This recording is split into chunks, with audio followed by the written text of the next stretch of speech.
మన ముఖ్య అతిథులు ఆత్మీయ అతిథులు బైరెడ్డి రాజశేఖర్ గారు, రాయలసీమ స్టీరింగ్ కమిటీ చైర్మన్ గారైన బైరెడ్డి రాజశేఖర్ గారిని జ్యోతి ప్రజ్వలన చేసి ప్రారంభించవలసిందిగా కోరుచున్నాం.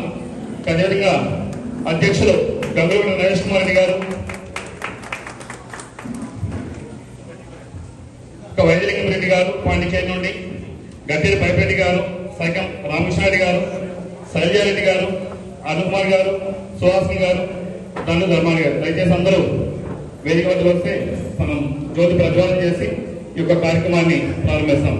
తమో